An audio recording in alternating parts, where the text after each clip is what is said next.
Assalamualaikum warahmatullahi wabarakatuh. Perkenalkan, saya Elsa Primadani, NIM 1900003010.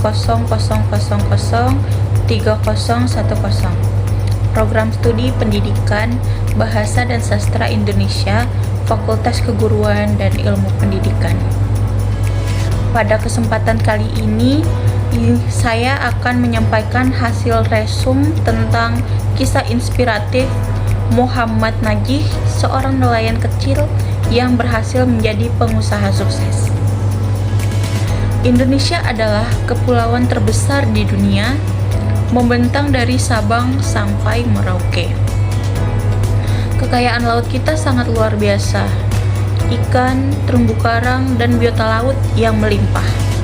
Namun, kekayaan itu tidak akan ada artinya tanpa ada seseorang yang berani mengolahnya. Dan hari ini kita akan berkenalan dengan seseorang yang telah membuktikannya.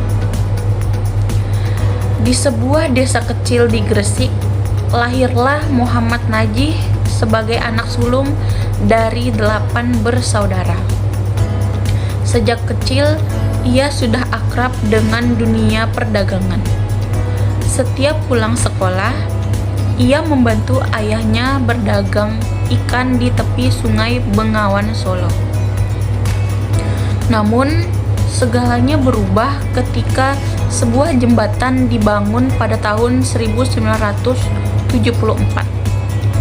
Orang-orang mulai meninggalkan sungai, perdagangan sepi, dan penjualan merosot.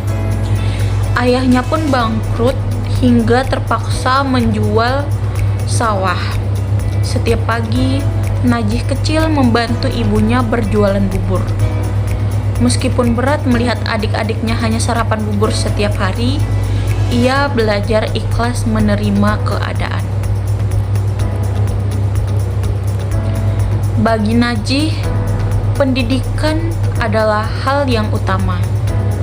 Ia tetap bersekolah, bahkan melanjutkan belajar di pondok pesantren untuk memperdalam ilmu agama. Tekadnya semakin kuat untuk meraih pendidikan yang tinggi.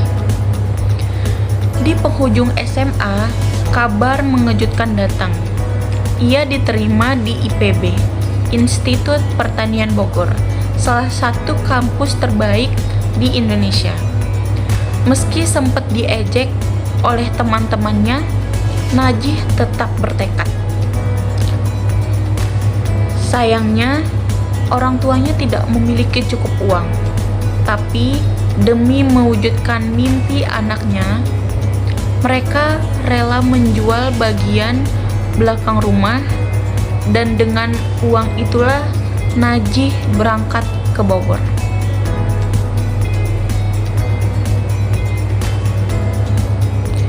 Di IPB, Najih bukanlah mahasiswa biasa.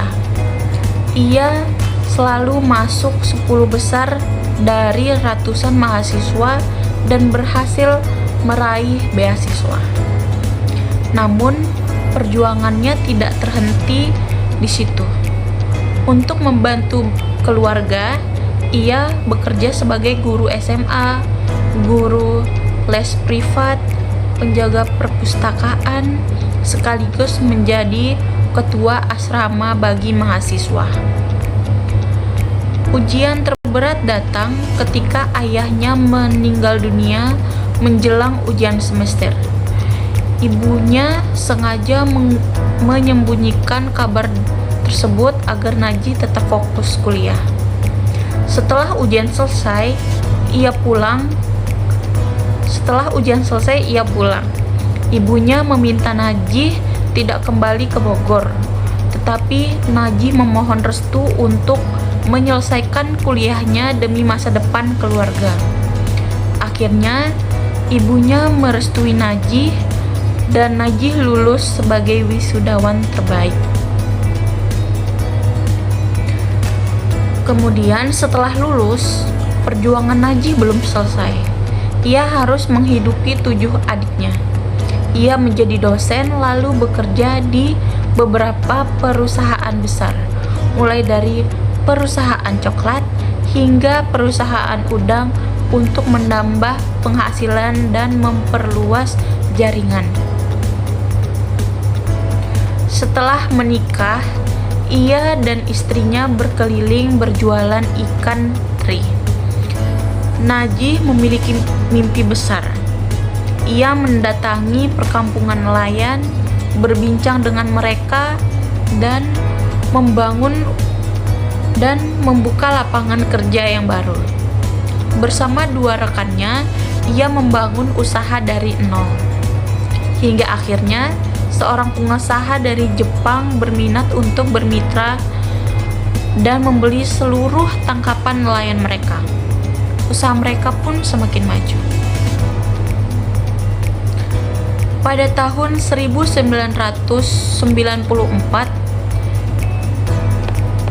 Muhammad Najih resmi mendirikan perusahaannya sendiri. Usahanya berkembang hingga ke luar negeri dan kehidupan ibu serta adik-adiknya menjadi jauh lebih baik.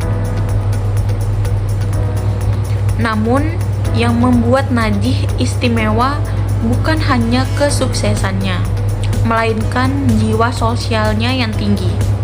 Ia dengan sukarela berbagi ilmu dan pengalaman, menceritakan kisah hidupnya agar menjadi inspirasi bagi banyak orang. Jadi kesimpulannya adalah, dari laut yang kaya, lahirnya seorang pahlawan bagi sesama. Muhammad Najih membuktikan bahwa kerja keras, pantang menyerah, dan kepedulian terhadap sesama adalah kunci sejati sebuah kesuksesan. Ia bukan hanya pengusaha, tetapi juga inspirasi bagi kita semua. Mungkin itu saja yang dapat saya sampaikan. Wabillahi taufiq wal hidayah. Wassalamualaikum warahmatullahi wabarakatuh.